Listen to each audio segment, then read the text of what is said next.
Israelis celebrating the holiday of Yom ইসরায়েলের সঙ্গে 6 দিনের যুদ্ধে পরাজিত হয়েছিল আরব দেশগুলো, অর্থাৎ সিরিয়া, মিশর ও জর্ডান। সেটা ছিল 1967 সালের জুনে। সেই যুদ্ধ ছিল আরবদের জন্য এক অপমানজনক অধ্যায়। ঠিক 58 বছর পর 2025 সালের জুনে সেই কলঙ্ক মোচনের দৃশ্যই দেখালো ইরান।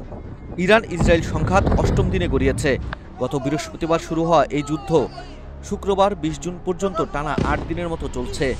এত বছর ধরে বিশ্বের প্রভাবশালী শক্তির সমর্থন নিয়ে মধ্যপ্রাচ্যে একগুচ্ছ আধিপত্য বিস্তারকারী ইসরায়েল এবারও প্রচণ্ডভাবে আঘাত হেনেছে, কিন্তু ইরানকে এখনও দমিয়ে রাখতে পারেনি। অন্যদিকে ইরান ধারাবাহিকভাবে ইসরায়েলের গুরুত্বপূর্ণ সামরিক ও পারমাণবিক স্থাপনাগুলোতে ক্ষেপণাস্ত্র হামলা চালিয়ে যাচ্ছে। ফলে অনেকের চোখে ইরান যেন 1967 সালের সেই লজ্জাজনক পরাজয়ের বদলা নিয়ে আরবদের অপমান গোচালো।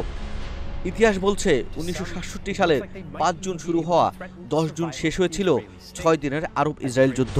এতে ইসরায়েল মিশরের সিনাই ও গাজা, জর্ডানের পশ্চিম তীর ও জেরুজালেম এবং সিরিয়ার গোলান মালভূমি দখল করে। এই অঞ্চলগুলো এখনও আন্তর্জাতিকভাবে ইসরায়েলের অধিকৃত হিসেবেই বিবেচিত।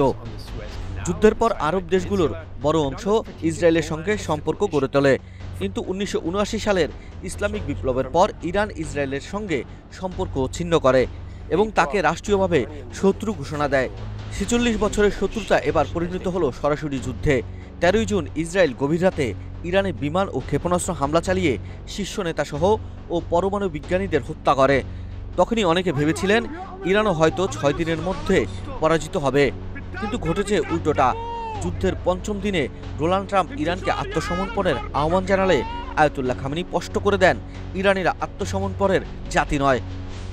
ফলে বাস্তবতা হলো এবার আর ইসরায়েলের পক্ষে 6 দিনের মধ্যে শত্রুকে ধ্বংস করা সম্ভব হয়নি।